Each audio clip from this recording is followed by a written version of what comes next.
Hello, everybody. Hola, shalom, and a guten tag. We are here today to talk about something really important with Amanda Wright. This is something that we take for granted. We take so many things for granted, but what we're going to talk about today, we take super duper for granted. And that is called breathing, because obviously we're all breathing as long as we're alive, and we stop breathing when we're not. But breath is so much more than we even think.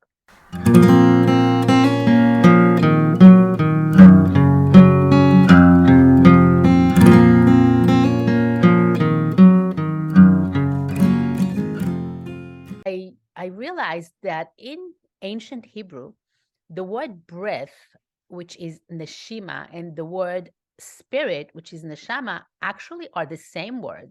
One is with an E and one is with an A. So because neshama means spirit, which is the essence of life, and neshima means breath, which is the breath of life, the breathing actually gives fire to our spirit. It gives fire to our soul. What does that mean? It means that it wakes up our spirit. So actually through breathing, if you want to get in touch or contact your spirit or become more aware of your spiritual life, you can do that through breathing. Now, don't know how or what kind of breathing or exactly what the process is, but that is huge. When we connect to our spirit, we begin to hear the voice of divinity, which I call in my book angel speak. But really, it's a voice that talks to us all the time. It's just that we cannot hear it. So I'm really excited about the fact that through breath, there's so much more benefit than just one thing. So Amanda, thank you for joining us. Good to be here. Today we're talking about breathing, which kind of in a way sounds silly because Yeah, everybody breathes, right? So tell me yeah. why it's important for us to actually talk about it. What are we missing? Oh, wow. It's such a, it seems like something so, like you said, obvious, and yet it's such a huge topic, really. Sometimes people say to me, "What do you do for a living?" And I say, "I breathe." Uh, But it's something that we so take for granted. I mean, let me ask you, how many times a day do you think about breathing? Never. Really. And you're aware of it, and you have that awareness, and a lot of people have never really actually consciously thought about it. So it's obviously the fundamental necessity for life. You don't live very long if you don't breathe, um, and yet it's the biggest gift, the greatest gift that we're given. It's completely free. We're breathed, every day we're breathed. We don't have to think about it until we have to think about it, and unfortunately, most of us don't start thinking about it until we can't breathe. So I grew up with asthma. I think I mentioned before that I'd wheeze sometimes so much that people would get afraid that I wasn't going to wake up in the morning. But when you can't breathe, then you feel like there's an elephant sitting on your chest, and you literally can't get a breath in. Um, there's no, I don't think there's it's one of the scariest feelings, I think, and a lot of people have just been going through that the last couple of years, that they suddenly couldn't breathe. But if you look at a baby um, breathing when they're asleep, you see their belly, their stomach, going up and down, and that's the natural way to breathe, belly breathing. And what happens as we get older, and I haven't actually determined at what age we go from, like, what I call natural breathing, which is the deep belly breath, to this short flight or flight response. When you come to try and teach people to breathe, they actually find it really hard, because if I said to you now, take a deep breath, you probably won't do it like other people because you've got an awareness. But most people, if you say to them, take a deep breath, what do? They go, right? Like this, that's a deep breath. And we go into this flight or fight response breath, which is shallow, what we call shallow breathing.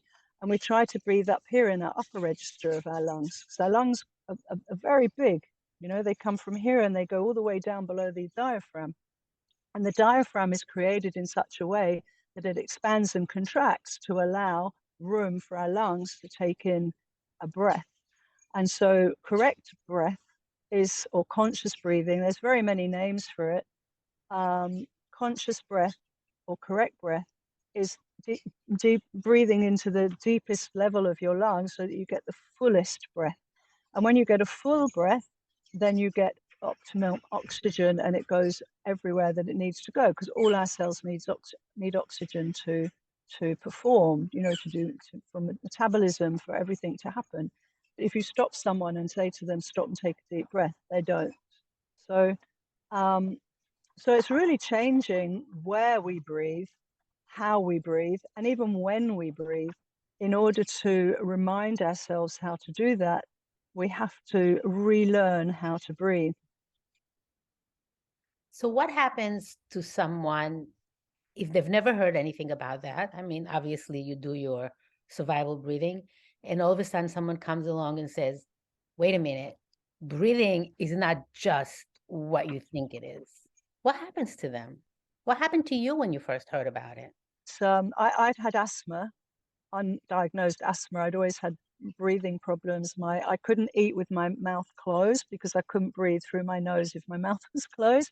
I slept with my mouth open. I mean, I had a lot of breathing problems as a child. One of the methods that helped a lot of people cure their asthma, and that's pure breathing. It's a slightly different method, but it's fundamentally the same, belly breathing.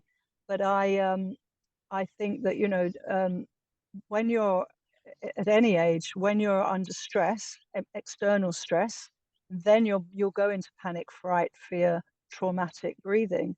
And so if you learn that young, then you will learn flight or fight response breathing from a young age. So I'm not sure if that's what triggers the switch over, that we have some stress or trauma or accident or fright or something like that as a child.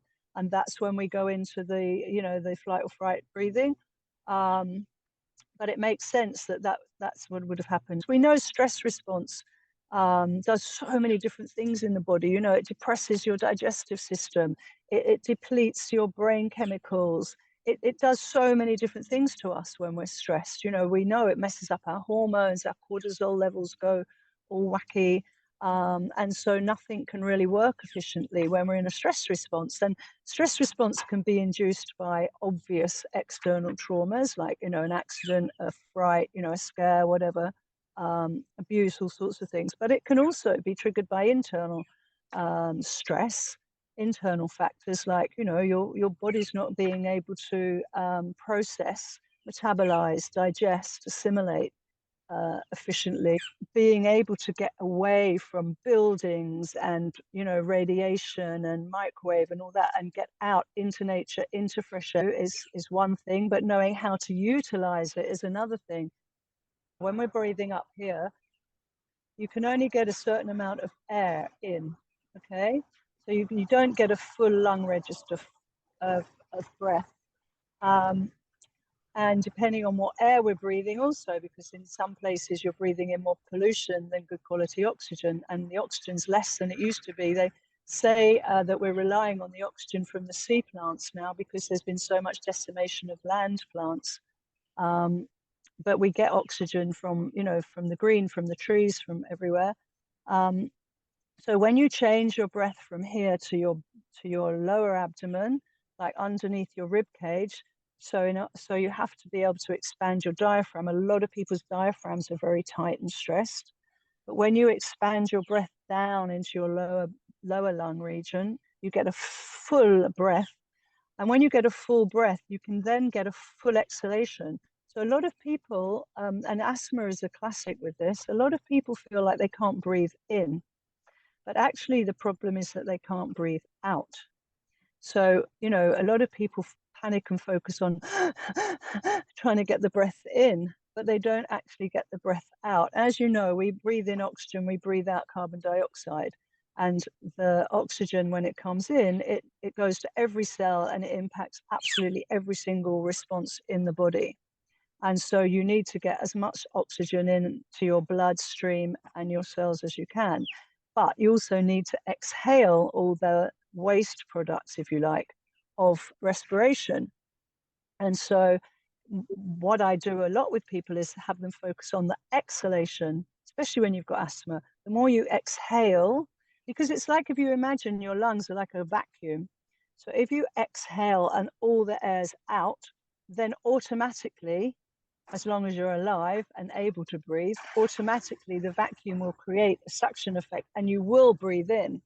So you don't actually have to focus so much once you've learned how to breathe. You don't actually have to focus so much on the in-breath, because if you exhale efficiently, the in-breath will come automatically.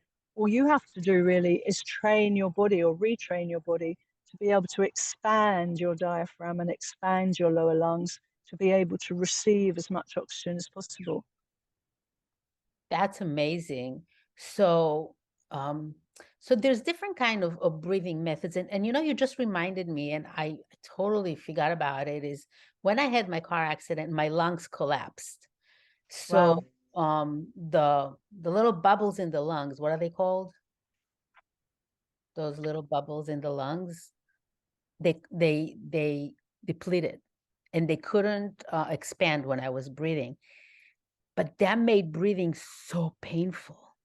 Even when I was coughing, which I had to use a little more breath, it was excruciatingly painful. I couldn't sneeze, it was excruciatingly painful. I couldn't laugh even because that took too much air. It was so painful. So yeah, I should have after that appreciated the fact that it healed and I can breathe, but just kind of started breathing without thinking about it. So And that's a classic thing, because I keep client notes, obviously, and it's amazing how often you start working with someone and they've got pain here, pain there, this problem, that problem, whatever, and then you teach them what to do and how to sort of facilitate their body to remedy their condition. And then a couple of weeks later, you'll say, "How's the pain in your foot?" And they're like, "What pain in my foot?" It's brilliant. I mean, it's one of the other amazing gifts that we were created with, that we do have that ability to forget, pain.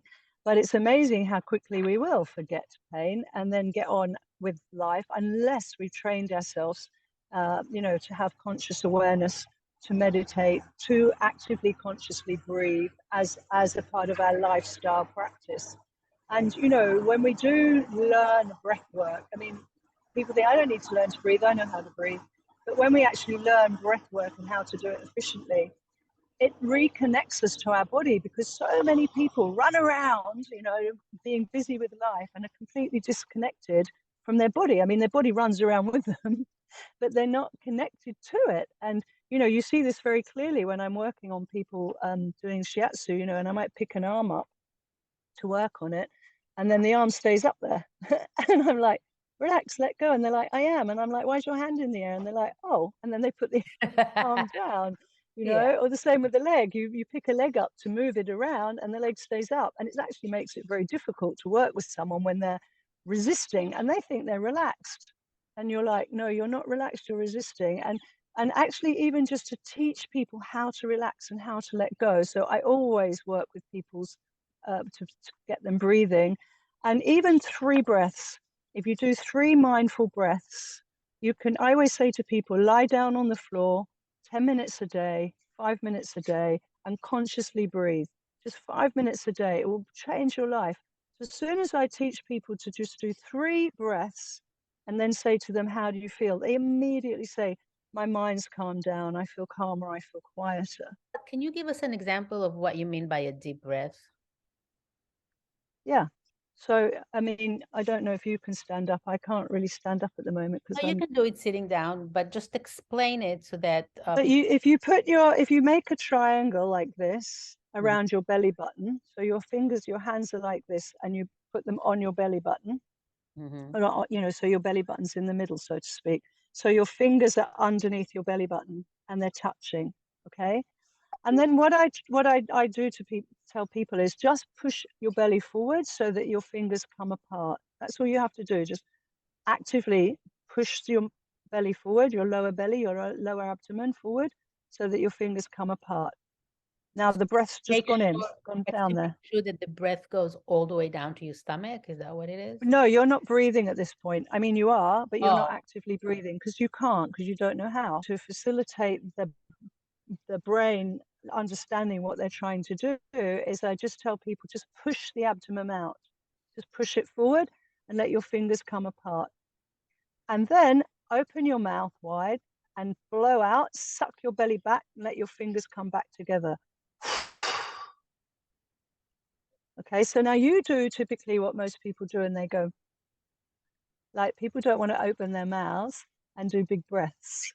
And especially women, even men, they go like this. So what you do is you push the belly forward, let your fingers come apart, and then suck it back, pull the belly back towards you, which squeezes all the breath out. And if you do a big exhalation, you're really eliminating, because a lot of people don't realize, we know that we have to go to the bathroom to urinate and defecate to get rid of toxins from our body.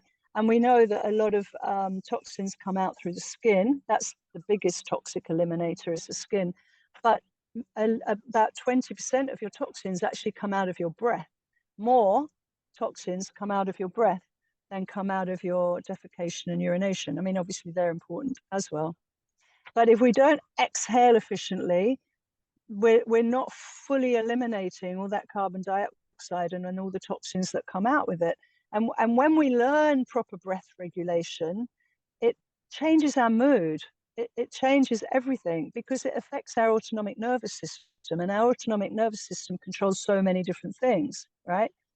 But mood is such a big part of it, because so many people are anxious and running around and panicked and stressed. And, and when people say to me, oh, I've got this illness or this problem or whatever because I'm stressed, and you say, what do you mean by stress? Because most people don't actually understand what it is. It's just a word that's bandied around, and it's the thing to be blamed for all ills. Do you know what I mean?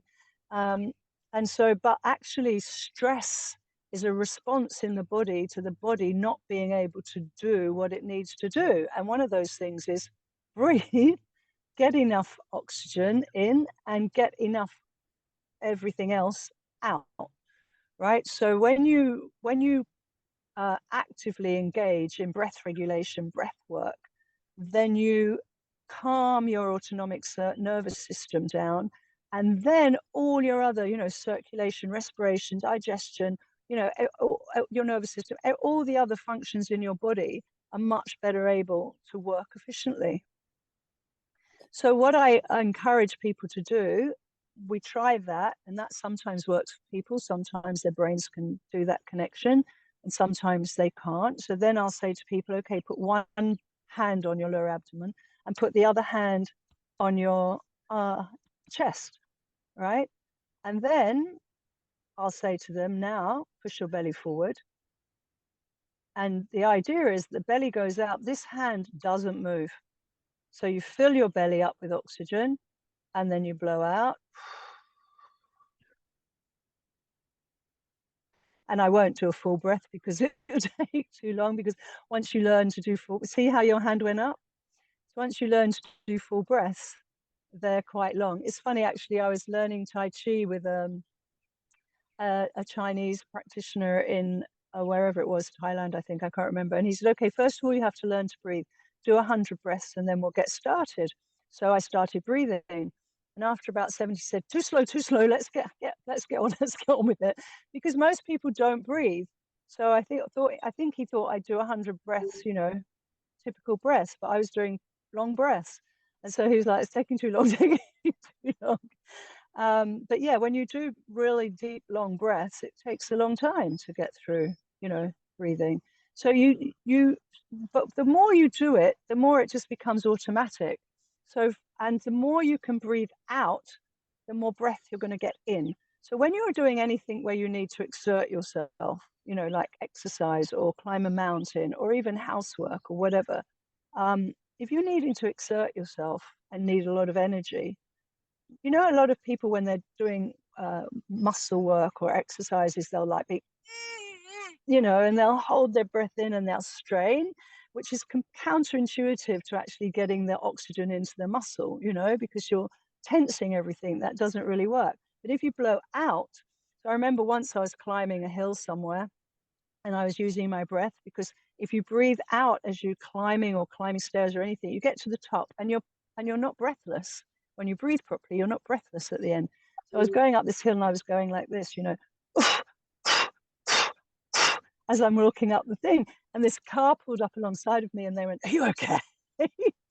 And I didn't know why they'd stopped because I was like marching up this hill, fit as a fiddle and happy as Larry and like doing my breathing. And I was totally fine. And I couldn't understand why they'd stopped to see if I was okay. And I was like, "Yes, I'm fine. Thank you very much." And off they went. And I was like, "Why did they stop?" And then I realized because I'm going,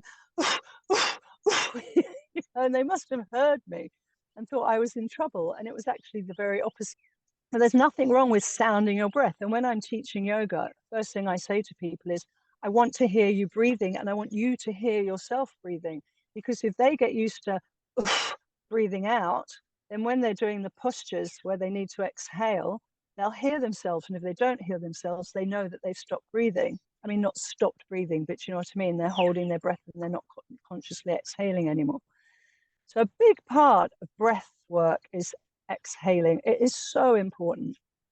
I think you touched on two really, really important things, and I don't think it's very common knowledge. I don't think people know that. And one of that is that it's a really important way to get rid of toxins. People, to get rid of toxins, they do a lot of water, they'll do cleansing, wash with soap on the inside, eat better. But I don't think anybody ever comes down and says, a lot of toxins. That is a huge point that we can probably talk about for an hour. And then this, Yes. and then the second thing that is really, really important that you brought up is the fact that it's not about breathing in that you should focus on, it's breathing out. And I think that's a huge shift in perception on how to do breathing. Those two things alone are just enough to change your life, don't you think? Right. Absolutely. Those two things. If you're breathing from your belly, if you're breathing from the shallow breath and you just keep breathing out, you'll exhaust yourself because then you'll have to take, one of those deep breaths because you can't do it. But if you're doing it from your belly, and I call it belly breathing. I mean, lots of people have different names for it. Like in Japanese tradition, the medicine tradition that I use, we call it from the hara. And you breathe from your hara, you store your ki, your energy, your chi in your hara.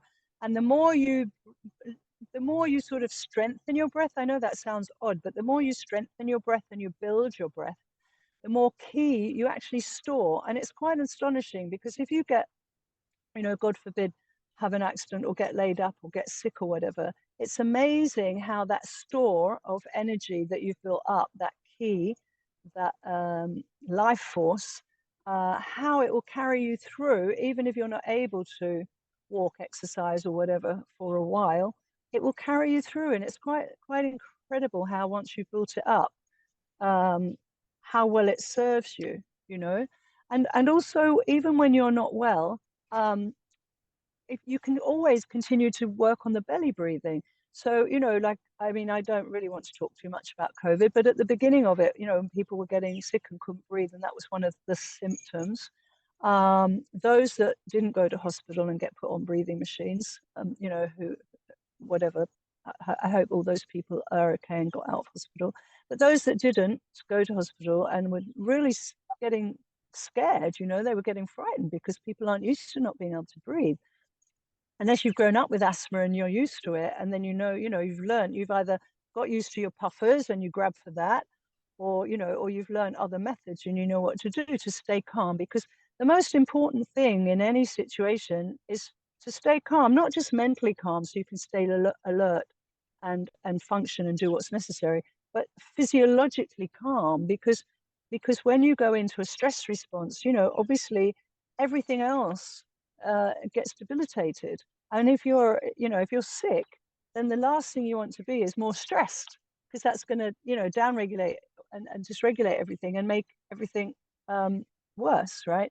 So one of the things I was teaching people was to breathe into their belly. I mean, we used inhalations, we used different herbs and oils and things as inhalations to help with congestion and whatever. But just by being able to get them to breathe into their belly and stay calm, already the symptoms lessened.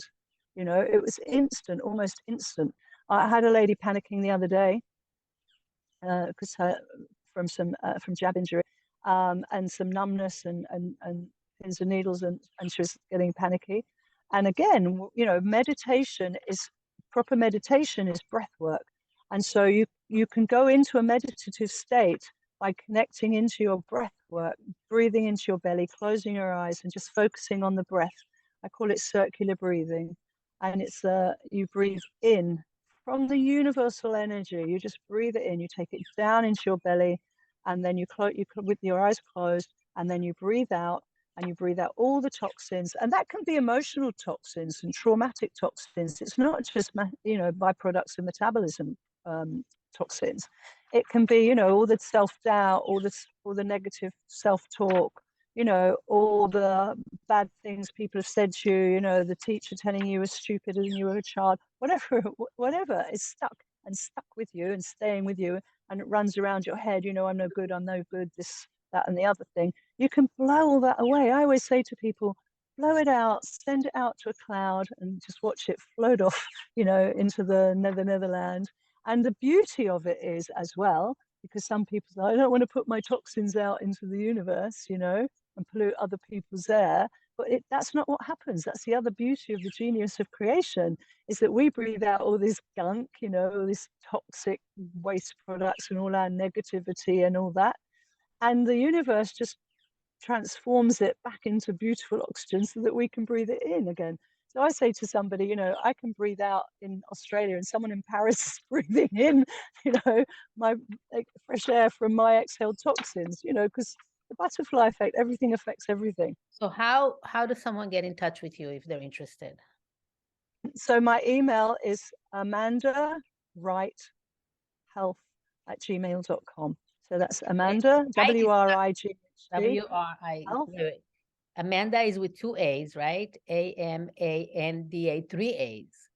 Yeah. The A lady, Amanda, and Wright is with a W, RIGHT, not Wright. No. And AmandaWrightHealth, Yeah. AmandaWrightHealth at gmail.com. Yeah.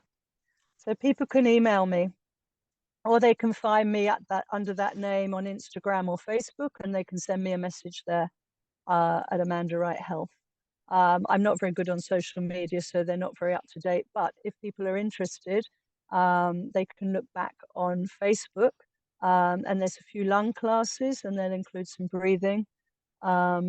So yeah, message me there if anybody's interested in more information or in learning. I mean, it sounds very simple and obvious, but it actually takes a little bit of teaching, like anything. It takes a lot, not a little bit. It takes a lot, because you're talking about literally changing something that you have been doing every second of your life. It's not a small task. It's hard enough to change things that you do occasionally, but this is something, and it's like you said, it doesn't take a lot. A few minutes a day will make a huge difference. You just need first to learn how to do it properly, and then you can do it all the time. Absolutely. Yeah. And that's what I was saying, as you practice it, it becomes more automatic.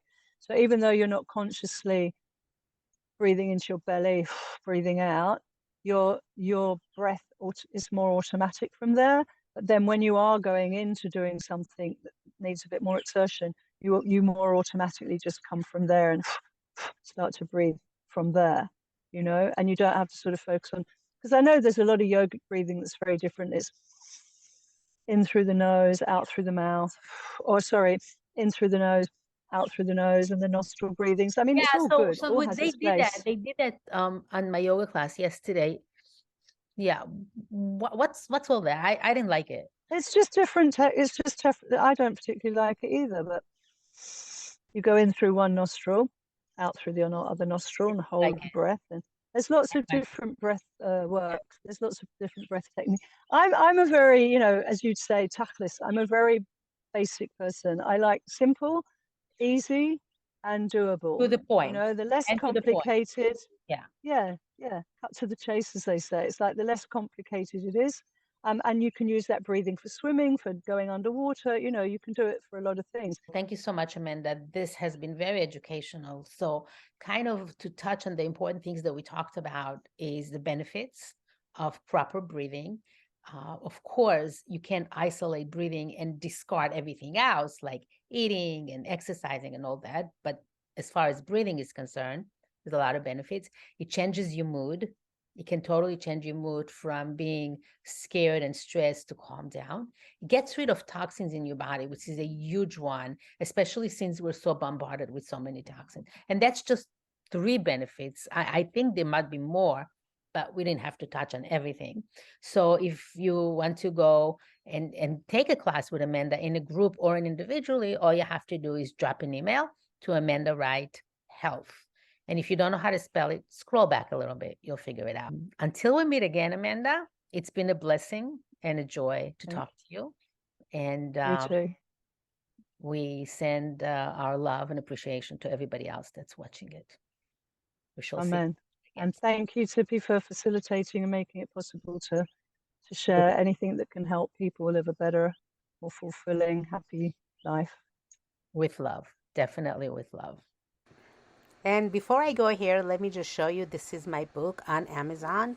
It's called Wake Up and Plan for Roses.